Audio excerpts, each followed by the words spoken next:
This is a special report of one of my favorite cities in the world. I hope you will enjoy this visit. In 1992, it was designated a UNESCO World Heritage Site. The name Krumlov comes from German translated as Crooked Meadow, after a bend of the Vltava River. Cesky identifies it as the Czech city of Krumlov. Following World War II, Cesky Krumlov was under communist rule as part of the Czechoslovakia and fell under disrepair until 1989, when it emerged as the Czech Republic. As we saw in Slovenia, the area has flourished, becoming a top tourist destination. It is one of my favorites because I love walking through narrow cobblestone streets where people have grown up and lived for centuries. This is a satellite view showing the country of Czech Republic.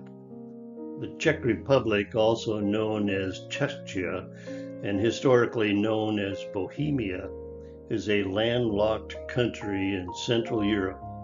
The country is bordered by Austria to the south, Germany to the west, Poland to the northeast, and Slovakia to the southeast.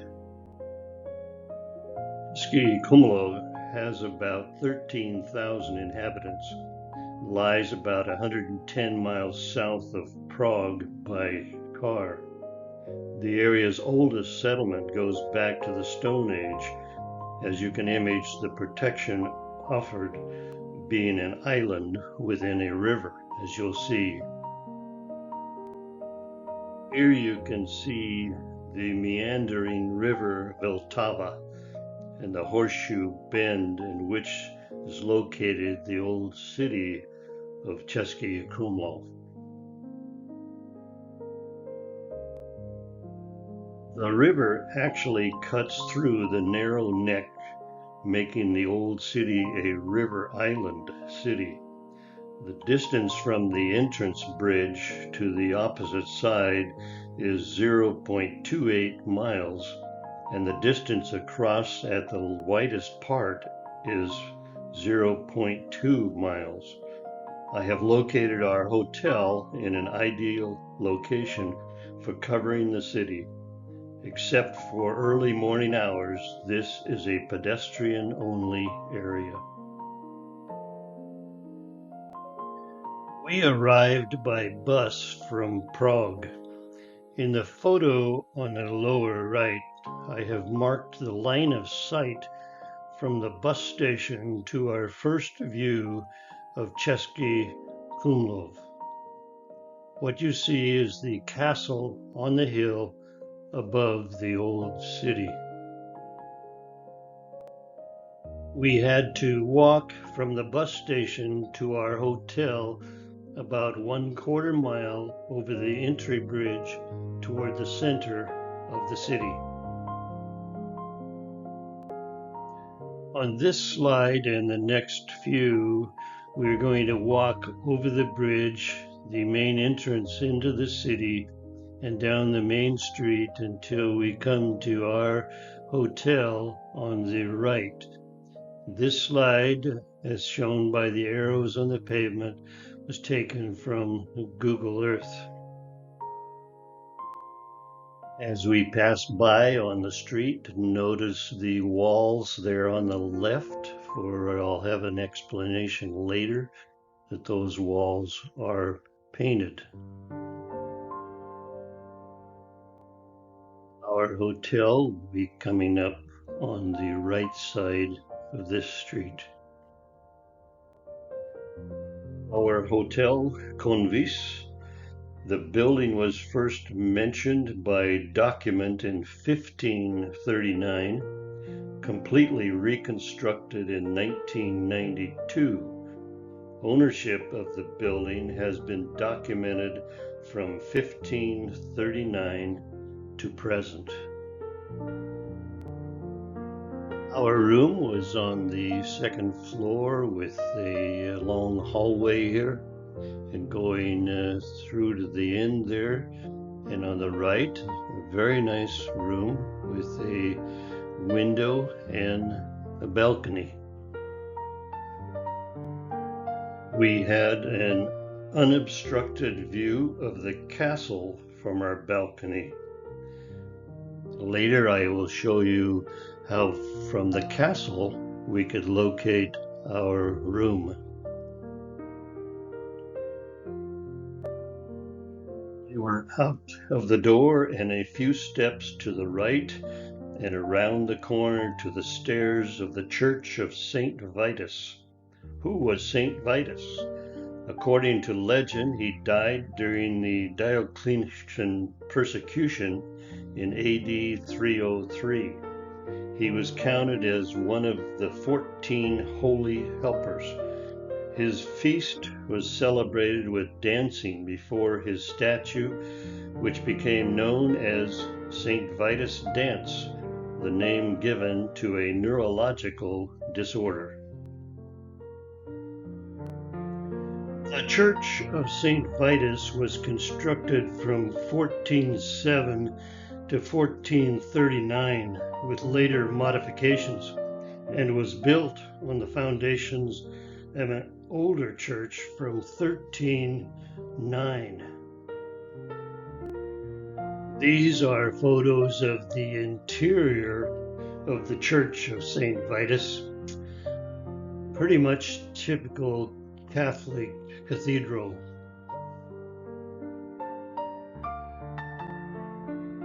Just beyond the cathedral, we came to the city square with the plague monument that you see on the right side of the square.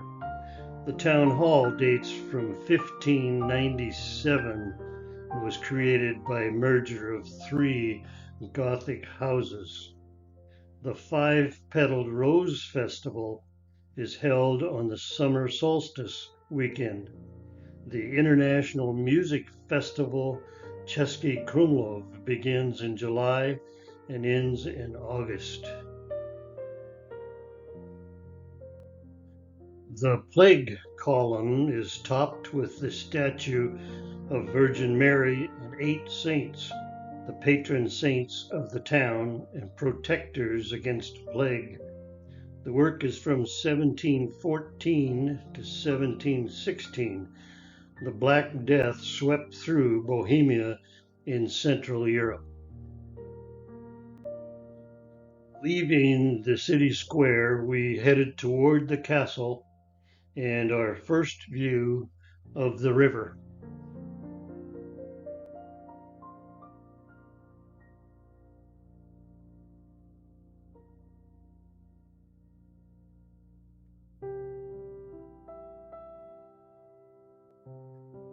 We can see the castle high above us there on the left. We will cross this bridge and proceed up that street headed toward the castle.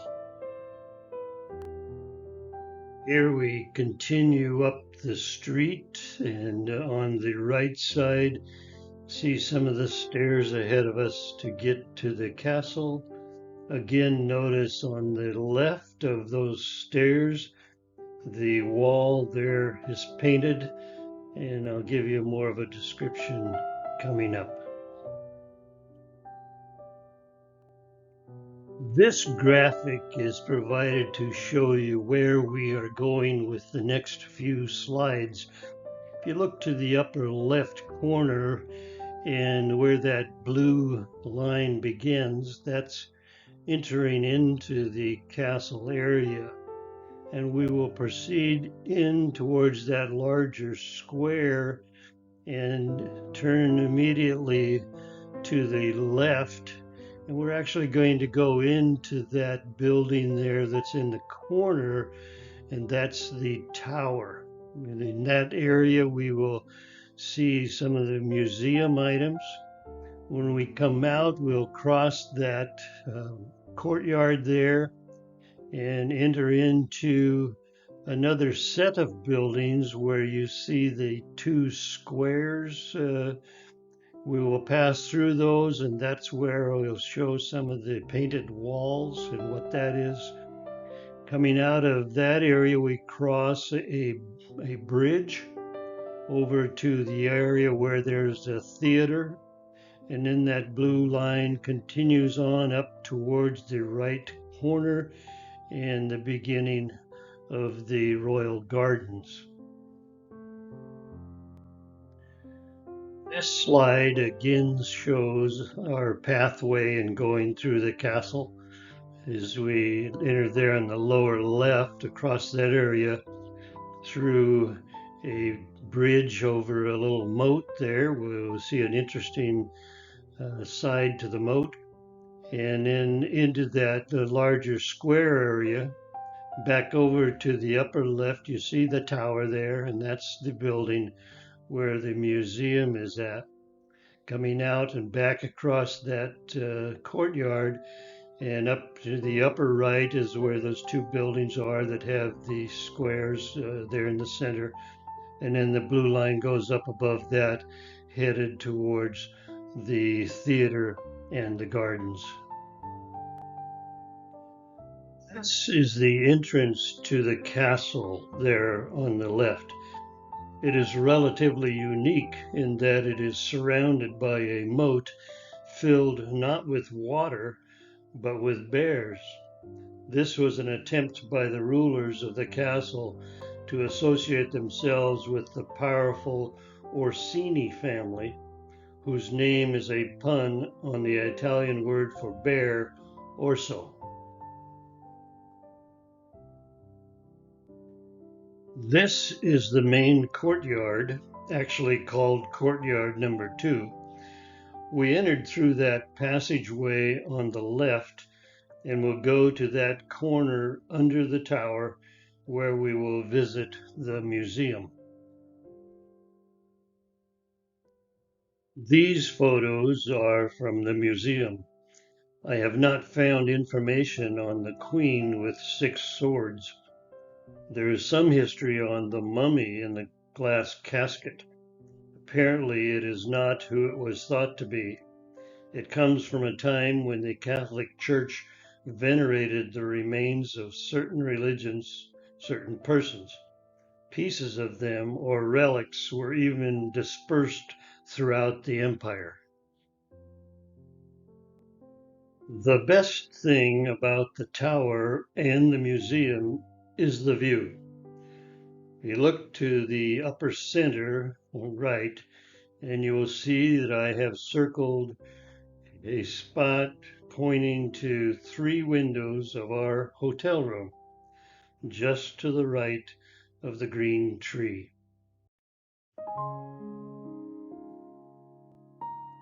Now we are back down in the courtyard and will proceed straight away to the ramp leading to the upper castle. The present upper castle was erected in the early 14th century under the rule of the Rosenberg family. The castle was rebuilt late in the 16th century. We are now going to enter the ground level courtyards of these buildings. These painted walls are among the most interesting things about Cesky Krumlov. The buildings have been painted and some of the features, such as windows, are not real but painted. The decorative painting here in the castle originates from after 1577. It seems that the then ruler wanted to renovate the castle but had an old building and a shortage of funds. So rather than hiring an architect, he hired a painter. The painter tried to freshen the bare walls with at least some painted architectural features. In some places he painted round paned windows. The few birds sitting on the painted ledges or an endeavor to create an illusion of stone facade. You see one bird left of center above the main doorway there. On all of these walls there are 4 different colored stones: gray, ochre, brownish red, and black. The painting with figures and ornamental motifs scratched into wet plaster, called graffiti, was an art form in the Renaissance period. All of the walls are covered by simulated ashlar masonry called bossage. Bossage is uncut stone that is laid in place in a building, projecting outward from the wall to later be carved into decorative moldings, etc. The wall paintings and murals have been restored several times, and the last being in 1997. Again, some of the windows are painted windows. Might look closely at the one in the upper right. The Cloak Bridge spans the moat on the western side of the upper castle, between the castle and the gardens. The bridge derives its name from the fortifications which were used to protect the western side of the castle. I think the word cloak would be like covered bridge. The first mention of the bridge is from the 15th century, when the bridge was probably built of wood. The bridge has looked about the same since 1777. From here we look down on a bend in the river. Here we are down below looking up at the Cloak Bridge, which again spans between the castle and the garden area.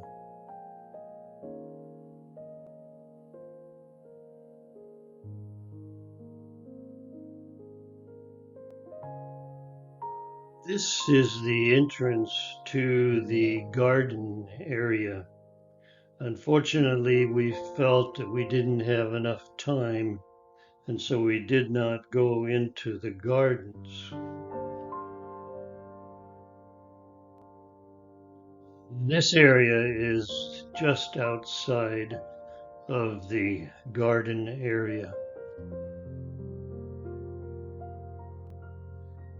This is the theater, built in 1680 to 1682 and renovated with up-to-date stage equipment in 1765-1766.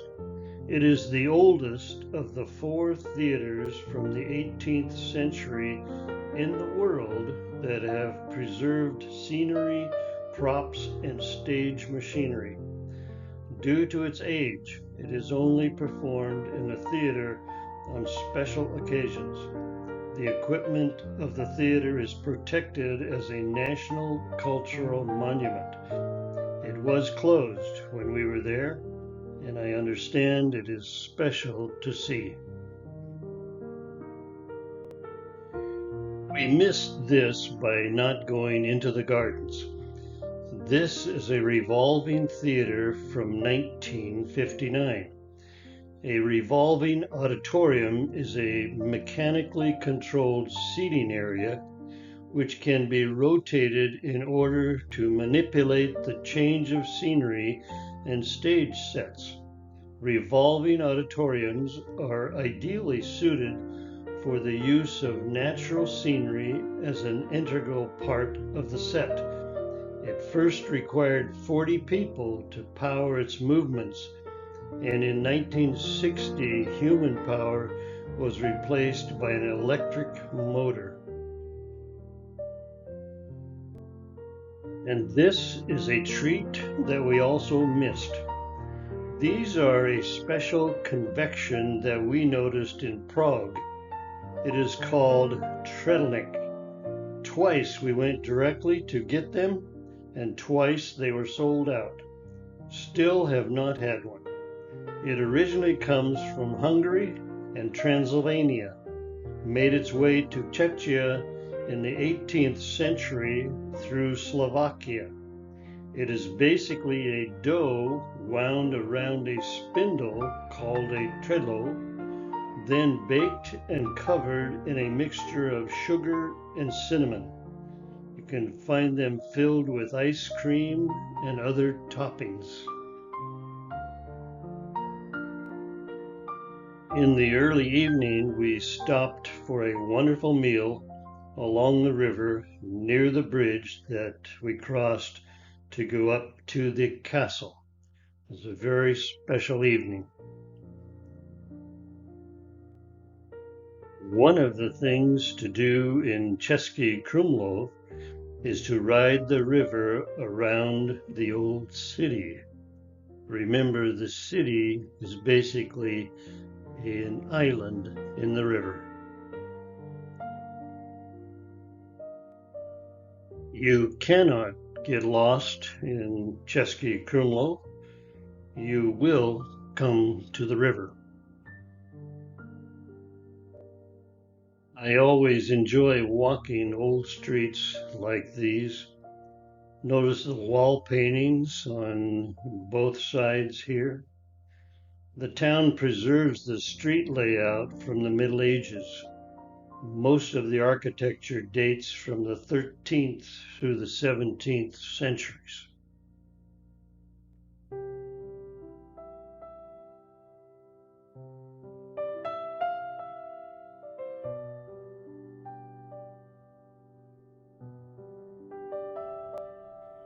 This and the next few slides are of the buildings and houses on the outside of the curve of the river that goes around the city.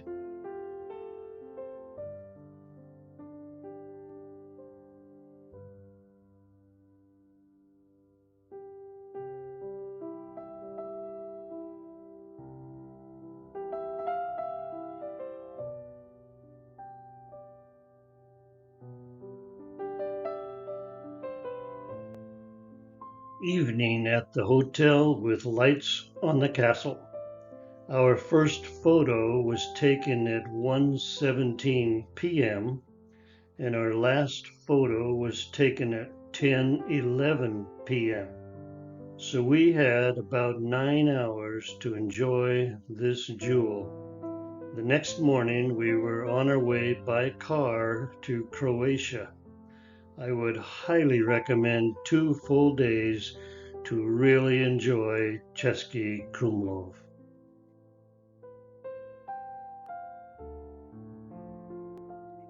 I hope you enjoyed this visit to a very special city. Perhaps you'll enjoy another tour with us sometime soon.